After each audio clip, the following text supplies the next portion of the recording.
Welcome to the RAC Blog Show. This is the president of the RAC, here with Larry, Whiskey Sergeant Major, RAC. This is the second edition of the RAC Blog Show we're going to do every week to break down the games for you, the RAC member.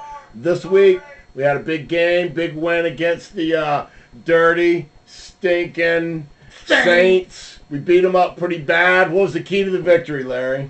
The key to the victory was the fact that we won. Yeah, the key to the victory, in my opinion, was Jason Campbell getting the ball to 9 different dudes.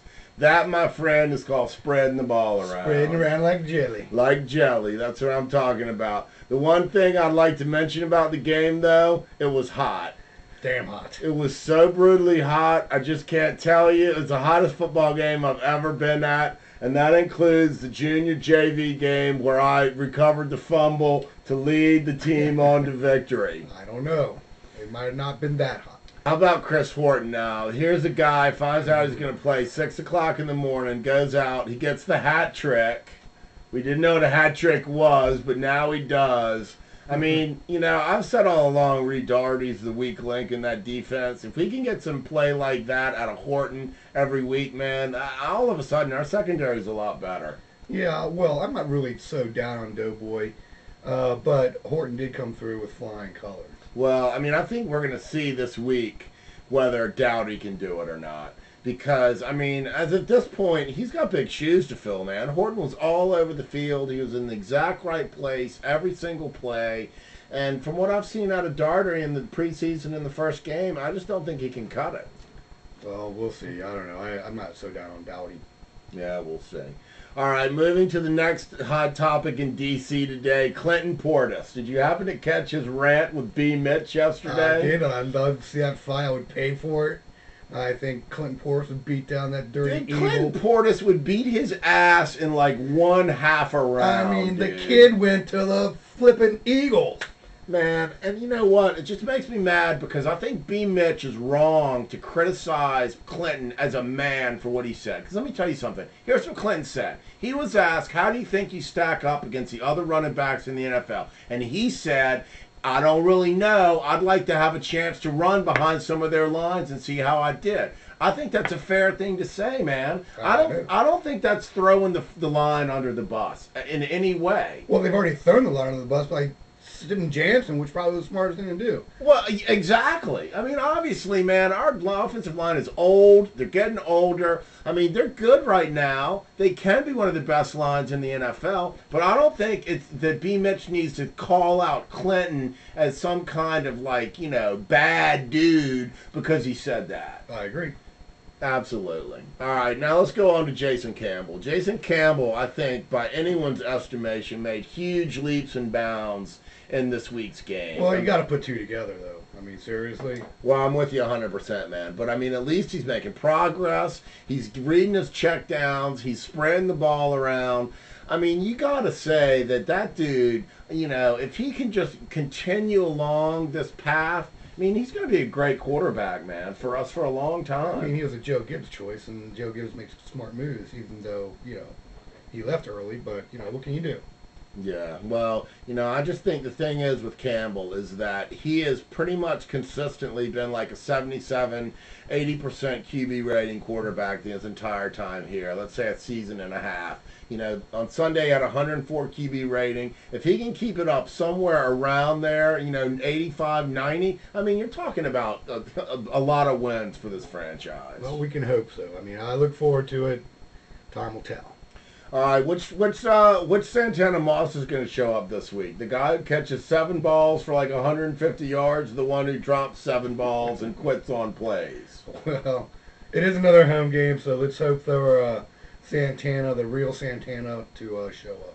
Well, we need him to, man. I tell you what, I mean, when Santana is actually playing like he played on Sunday, I tell you what, he is one of the top wide receivers in the NFL. He definitely can be, and you know, I hope he can string it together week to week. You want to know what his best play of the game was?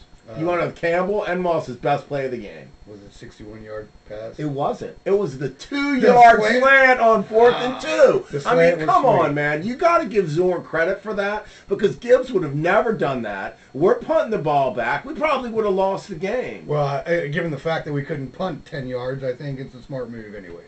Hello. So let's move right into that. So I want to know why Durant Brooks, who's the Ray Guy winner in college, I saw him play last year at Virginia when Georgia Tech played Virginia. And I left that game and I told my dad, I said, I've never seen a punter kick the ball that far. What happened to him? He got a bigger ball. It's so simple, but you know what? I think you're right, man. I mean, that has to be something to do with it because it just doesn't make any sense how this guy is all-world in college on a field the same size, and he comes up here and he's kicking it 28 yards, man. So, you know what, Larry? I think you're right about that. The bigger ball. I wonder how much more that ball weighs. I mean, it probably weighs a half a pound more. I don't know. I hope that kid gets bigger balls himself because he really needs bigger balls. He needs bigger balls. Well, I mean, I'm telling you, I would have thought they would have had other punters in here this week to challenge him. But if he punts like that next week, I mean, it's basically over. He's done. I miss Frost already. Yeah, that was the stupidest thing. For Durant Brooks is the worst punter right now in the NFL. And I don't know where Frost is, but I'm guarantee you he's probably in the top half. Green Bay.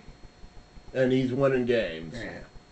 All right, so let's talk about the defense a little bit, man. I know the defense really came to play. They pretty much shut down Reggie Bush. They shut down the entire Saints offense, which coming into this, everyone was talking about Drew Brees this, Drew Brees this. Drew Brees is going to be, you know, so great. Jason Campbell's fantasy quarterback. Jason Campbell's fantasy quarterback, and he beat his ass. He beat his ass, man. Chris Cooley's laughing now. Well, I tell you what, man.